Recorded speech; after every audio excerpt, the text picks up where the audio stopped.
Yo, guys, I hope you're well. So, guys, conference season is over and we are back on the meat and the potato grind. But, guys, for the Tory party, they are still rudderless. Rishi Sunak is treading water as the leader of the party until Gendrick, Badenoch and Cleverly get their act together and find out which of the two of the three will be meeting to go head on in the vote to find out who will be the Conservative leader. But guys, they're a disaster anyway, so I don't know if it's going to make any difference. But until then, let's check out today's Prime Minister's Question Time with Rishi Sunak, Keir Starmer and the rest of the cast. Guys, let's check it. Mr. Speaker, tomorrow the government will publish their anticipated changes to employment law. Given the weekend's events, when did the Prime Minister first become a convert to Fire and Rehire? Oh, so Rishi Sunak is alluding to this weekend where Sue Gray was fired from her position of as the chief of staff, and then she was rehired in the same instant with a new post that I've never heard of before. What was it? Envoy to the nations and the regions or something like that? Was it the envoy to the nations and the never regions, or the regions of never, never when, never was, never will? I don't know, guys. Let me know down here in the comment section. That was all a little bit weird to me. So Rishi is having a little playful jab there at Keir Starmer to say, when did you become an advocate for Fire and Rehire? Guys, I'm sorry, I'm not feeling too well. I've got a frozen shoulder, my neck is stiff, I'm feeling a bit weird. So guys, let's hope we can carry on because I'm not feeling too great. But as the man once said, the show must go on. Let's push on. And that'll do two things. Look at Rayner, Angela Rayner in the background, giving it the old. Bet you she was a bit of a when she was a kid. And Reevesy just looking down. Really? Mr. Speaker, firstly, it will give people basic dignity at work, and secondly, it will help grow our economy, something that the last government absolutely failed on for 14 long years. The opposition.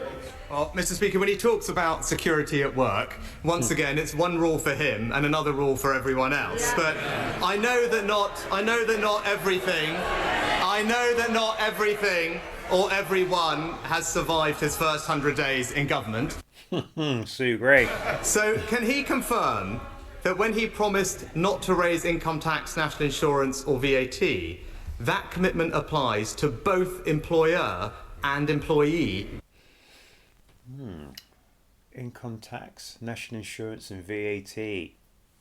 So employers' national insurance and employees' national insurance. And that was one part of Labour's manifesto. I think I'll have to dig that out. I'm sure it was that they said they wouldn't be raising that. I'm sure it was on their manifesto. National insurance contributions. Minister. Mr. Speaker, as he well knows, I'm not going to get drawn on decisions that will be set out. Really? We made an absolute commitment in relation to not raising tax on working people. He, of course, was the expert's expert on raising taxes. And what did we get in return for it? We got a broken economy, broken public services, and a £22 billion black hole in the economy. It's £22 billion black hole. Really? And at the start of that, Starmer again says, oh, I won't be taking any lectures from you. Oh, really? We're here to stabilise the economy, and we will do so. Leader of the opposition. Mr. Speaker, I don't think even Lord Ali is buying any of that nonsense. Sorry. Lord Ali. Ali Baba. Lord Ali. Even he's not buying that nonsense. I'm not asking...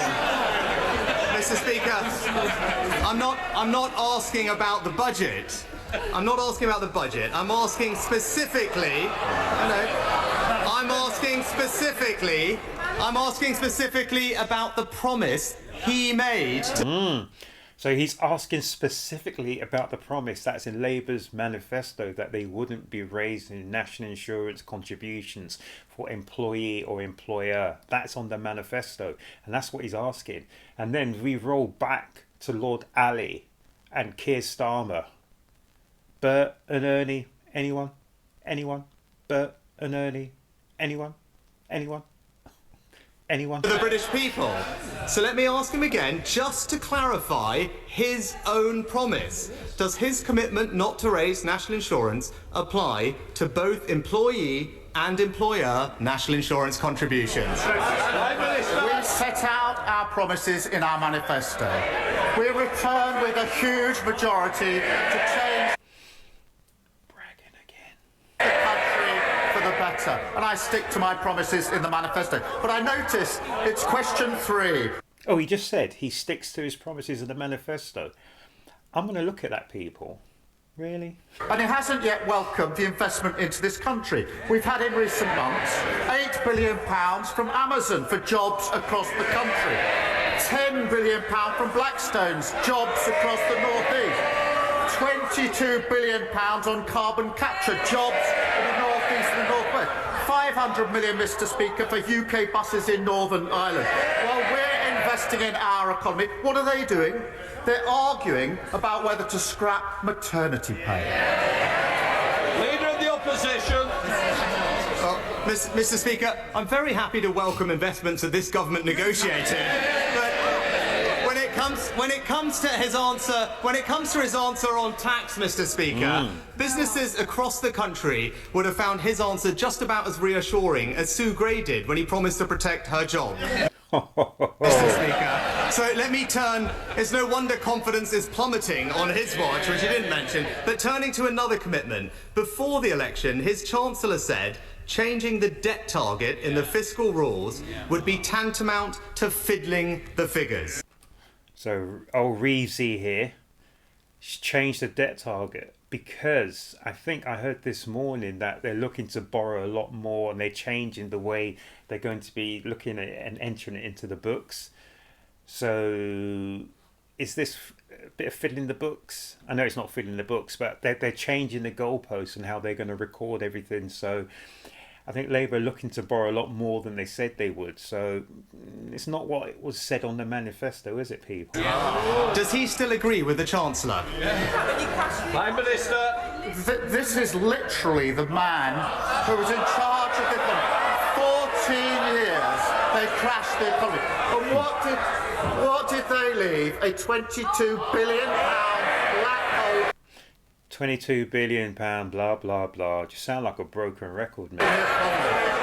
Unlike them, we won't walk past it, we will fix it, and it's only because we're stabilising the economy that we are getting the investment into this country.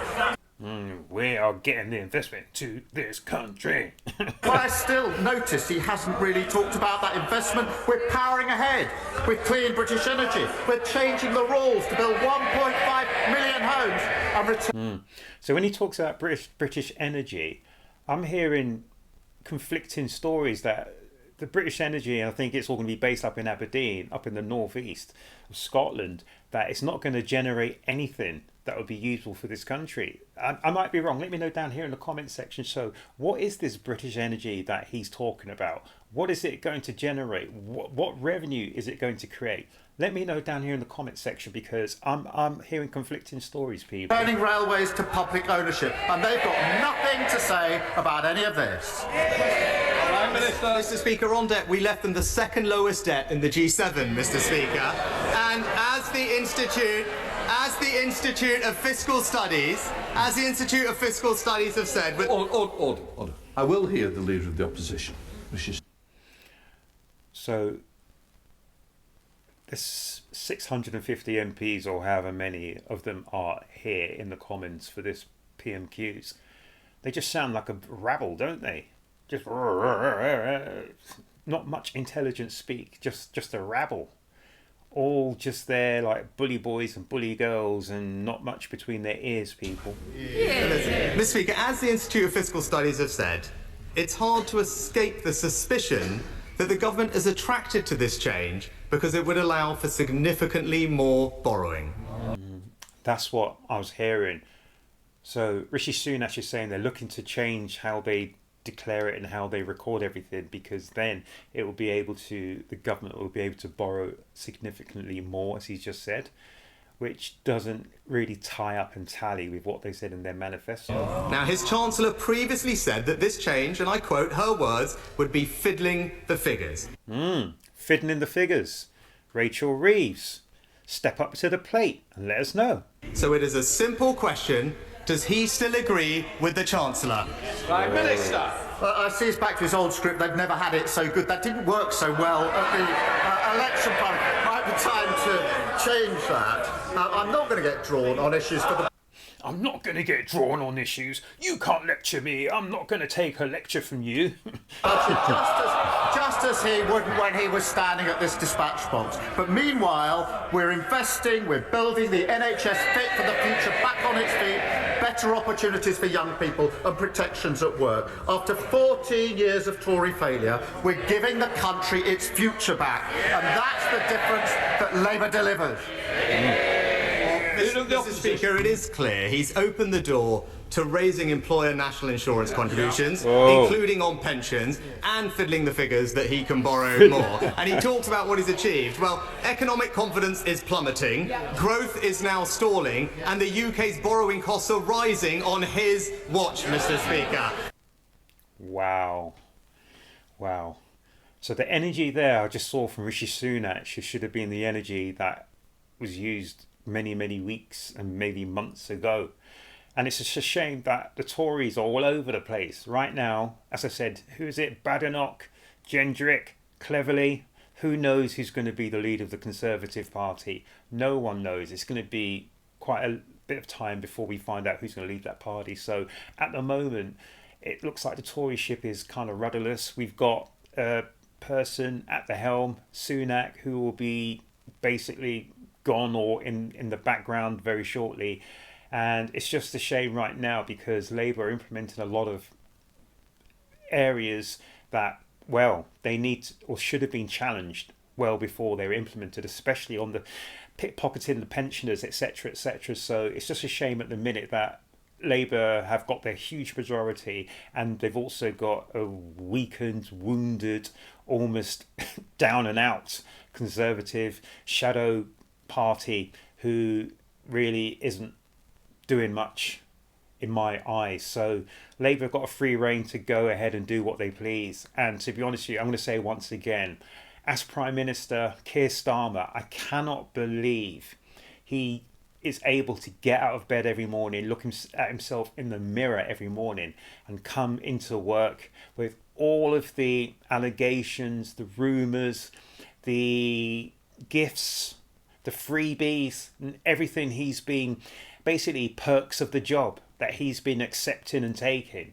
It is not a good look. And I wonder what foreign countries, foreign governments and foreign people are thinking when they see this person who is our Prime Minister, who a lot of the country do not have much truck with, leading our country. And well, it's something that doesn't sit well with me. And I would just love to know what you think, guys. I'm so sorry I'm feeling so ill. I can't really move that well either. So I hope you understand what I'm talking about. I hope I'm making sense because in my head it's all a bit fuzzy here. But if I was Keir Starmer with all of those allegations behind me, I would really take a deep look at myself in the mirror and try and fix up and look sharp as soon as I can, because this is not a good look for him and especially for our country. Guys, let me know down here in the comment section what you thought about Prime Minister's question times, and was he on his P's and Q's? I saw quite a lot of triumphalism there, patting himself on the back about this, that and the third, but what is this person doing for our country? Is he doing a good job? In your eyes he might be doing a good job, or is he doing a bit of a mishmash? Is he doing a bit of a hatchet job? Let me know down here in the comment section, guys. But make certain you look after yourselves, you look after each other, and please make sure to come back to the next Urban Vast reaction, guys. Oh, that hurt. Guys, I'm out.